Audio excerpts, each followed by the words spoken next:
Hello, my name is Una and welcome to this week's Granny's Garden. I was going to record this actually yesterday and then this is what happened. I'm just looking out the window now at the other raised bed and you can see it is absolutely chucking it down. Thank you to goodness the garden furniture is underneath the roof. As you can see, living in the mountain is very interesting, and certainly there are adverse weather conditions, and when it rains, and when it's hot, it's very hot, and when it's cold, it's very cold. But it does have a certain interest, and it's definitely never boring. Now this week I'd like to talk to you about raised beds. I have here behind me the raised beds that I have, and I'm just going to tilt down the camera so you can see it. I actually prefer the ones that are not only raised beds but are actually on legs. Now, this particular one is made of pine treated in autoclave.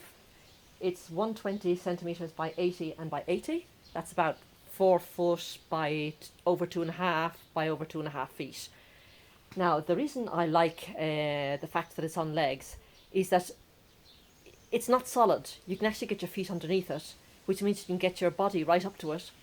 And I'll show you now in a minute what that means to a person who's more mature like myself. As you can see, this is a perfect height and length for somebody like me. All I have to do is move my hands over it and I can reach any area without any physical exertion whatsoever. If there's a weed, just put your hand in, there's one, pull it out, as simple as that. Absolutely no physical exertion whatsoever. And you do have to think about things like this when you're getting older, which your back gets a bit stiffer and your knees get a bit more wobbly. So that's a different plus. Also, the fact that it's on legs means that it's not solid all the way down, which means it's not filled with soil all the way down, which means it's a lot lighter. And in actual fact, I can go and lift this quite easily. So if I have to shift it, I can either scoot it over by myself or get my husband out and we'll just pick it up between the two of us and put it where we want it. Either maybe in more sun or in more shade, or just get it out of the way if I want to pressure wash the ground or whatever. Whatever the reason, it's easy to move her out. Now this particular one has a capacity of 190 litres, so it's about 20 centimetres deep. Now there are models available that are 40 centimetres deep, but it depends on what you're planting. If I was saying planting carrots, I'd go for the deeper one. But I like a lot of salad. I also like things like spinach. I like Swiss chard, so they don't actually need a whole lot of soil or depth of soil. So there's no point in getting a deep one for the crops I'm growing at this present time. That doesn't mean that maybe next season I'll invest in maybe 2 more with a deeper bed and go on to plant different types of crops. Now, as regards to the soil itself, you're the one who gets to choose what type of soil to put in it.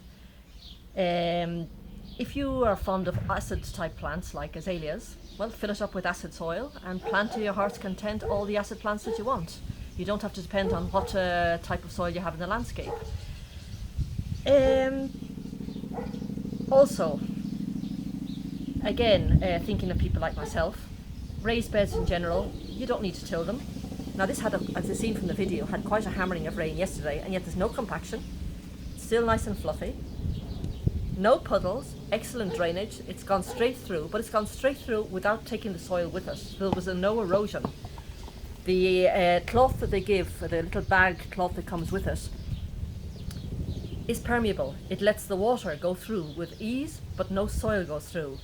So despite the rain yesterday, I have got no vast quantities of soil underneath. In fact, I've got no soil whatsoever underneath the table. And that is extremely important, especially with the type of rain that I receive in my area. Right, well I've just finished unboxing, and the first thing that comes out is just a sheet of paper about the wood. It's just saying that it's coming from sustainable forests, the characteristics, how it's been treated, etc. So reassuring. The next thing that comes out is a pretty simple instruction. Just gives, I should have 2 long sides, 2 short sides, 7 slats, and a bag of hardware. So check. It also seems to say that I need a drill bit for 3mm to pre-drill the holes. Now I don't have a 3mm drill bit for wood, but I do have for metal, so I think I'm going to be okay with that. So I'm going to lay out all my tools and get started. I will have the instruction leaflet in front of me. My husband and I always laugh about this. There seems to be 3 different categories of DIY people. You get the first category, which is like my husband and my son. Those are the engineers. That they get the instruction leaflet, they very carefully fold it, they put it down on the table and put their mug on top of it, their mug of coffee on top of it, and never use it. But they seem to have a type of brain that can sort of see geometric patterns in space and know how things come together, and for some very annoying reason they always seem to get it right. Then there's the second category, which is the how hard can it be? So they start mounting something and they say ta-da at the end, and then you look down at the ground and they've got 4 screws left over and 2 safety washers. And then hopefully there's a third category, which is like me, that unfortunately I don't have this awareness in my brain to be able to move items around in space and have them slot into each other. So I actually have to read the instructions. I'm not bad at it, but at least the person who wrote the instructions will know that there are people out there who actually do read them. So let's get going on this.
Well, as you can see, that wasn't particularly difficult. So a little bit later on, hopefully it won't start raining again, but I'll fill it up with soil, which will keep the actual cloth in place. And I desperately need to transplant some spinach that is still in the seeding tray and is very overgrown. So we'll see if it's possible to do it without damaging too much the root system. And hopefully maybe next year I'll incorporate another 2 raised beds, but this time with a deeper bed for other type of crops. So onwards and upwards. Well, I didn't get a chance to record this yesterday, the last part, because it started to rain again. So hopefully we're going to get at least a couple of hours before it starts another deluge. So what I want to do today is now just fill the container with soil and then do some transplanting. So I'm going to be using what I have in the house because like yourselves, with the confinement we just have to use what we've already got. So this is just a normal container potting soil for exterior, and for interior as well. What I'm going to do is just put a bit in and then just scoot it around so we can keep the cloth in place.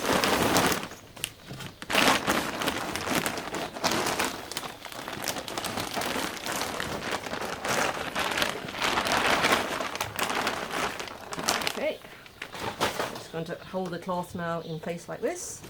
And I'm just going to scoot it around with my hand to keep it upright before we put the next bag of soil in. That's better. See, just breaking up some of the larger pieces now. Up to the corners. That's it.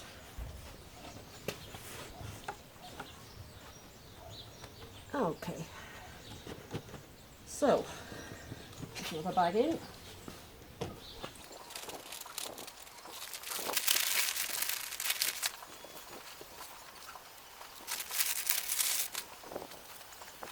Okay, well that's deep enough for what I want. Now I want to add in a little bit of earthworm castings, which is always great for vegetable growing. So I've just got that with me as well.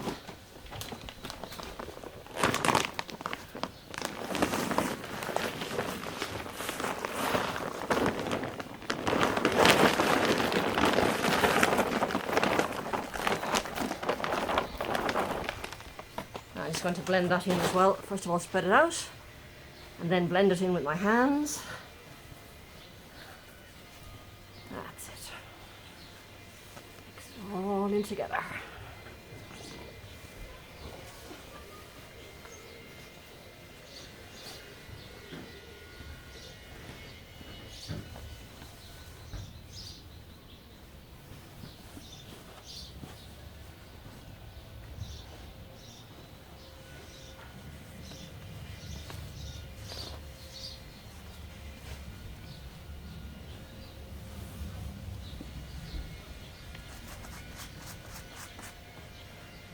And the last thing I want to put in is some slow release fertilizer, which unfortunately I've left on the table.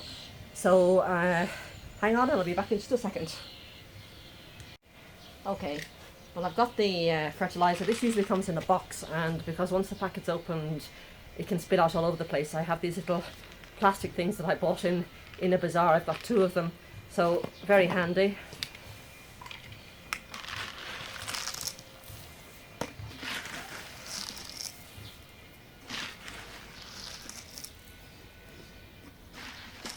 Okay.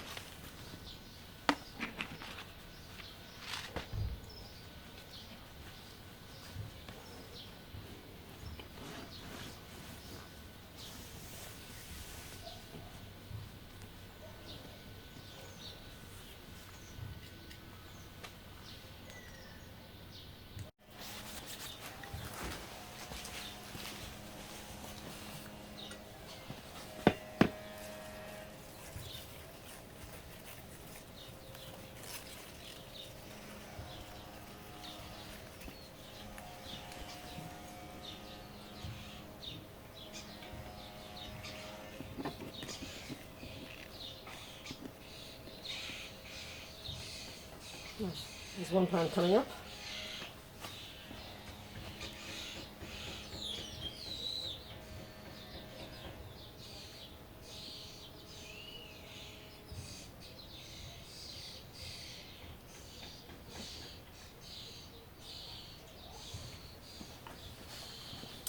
Just trying to move the leaves out of the way to just make my way down and see if I can find a space in between each plant so as I don't do too much damage. There we go. I can still hear the roots tear. Not a good sound. Definitely not a good sound. Yeah, it's got a very long root on it. See if I can ease my hand underneath and just ease it out. There we go. See, he's got very, very long roots.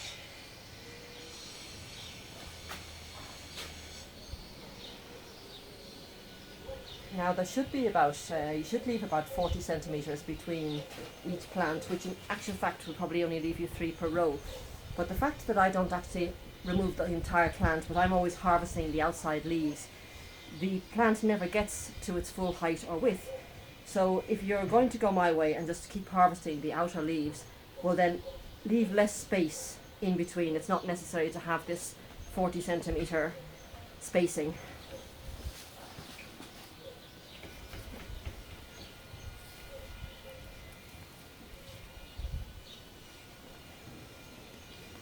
I'll just do one more now, and then I'll show you the end product.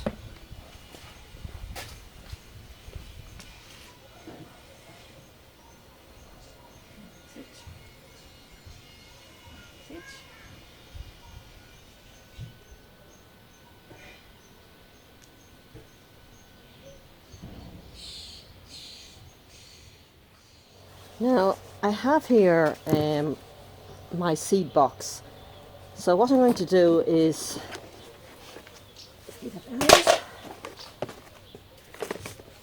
plant a few of these. Now these are Swiss chard. This is the Lyon, and these are heat resistance.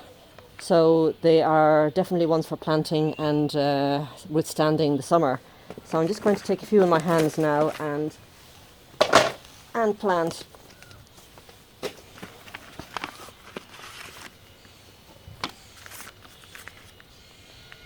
Now these seeds are ones that I have in the house. They're about 3 years old, so I don't know what's going to germinate and what's not. But if you can see, they're quite large, these ones, so they're quite easy to see. Now I'm just going to put some in the gaps. Always go to the back of the seed packet first. And I'll tell you now, these are quite deep. These are 4 centimeters deep. You've got to plant the seed. So I'm just going to use the little tool to make sure it's 4 centimeters deep. There we go.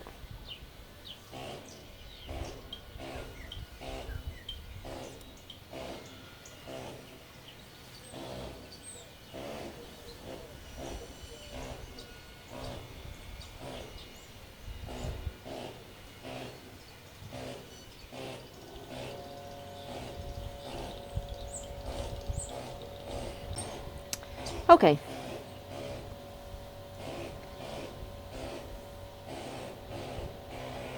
Just cover that in.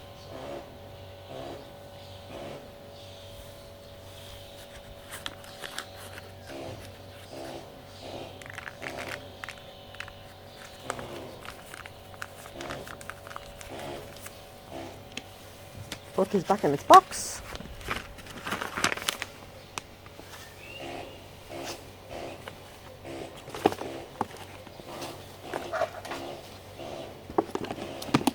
And store it down, airtight container, and in the dark down in the basement. So that's the end of the planting. Well, there's the new finished raised bed, and there's the other older one. I've just finished cutting off the excess cloth now on the new one. But as you see in this episode, we've gone from an unboxing to an assembly. Not very difficult, because if I can do it, anybody can do it, and hopefully I will inspire some people to roll up their sleeves even if they are mature and get going. It's not that difficult, you just need the right tools. Definitely recommend a power tool though. So we filled it with soil. Again, in confinement we have to use what we have in the house, so I have the soil I had in the house and the leftover earthworm casts. I've transplanted, albeit extremely late, the spinach, and I've planted some small Swiss chard seeds. So hopefully the transplanted ones will recover, hopefully, and some of the old seeds will germinate, if not all, at least maybe 1 or 2 of them. And within about 2 to 3, 4 weeks we'll be harvesting. Certainly the spinach, if it recovers, I'll be harvesting next week. Anyway, I hope you enjoyed this episode, and I really look forward to seeing you here with me next week. For the moment, it's bye from me.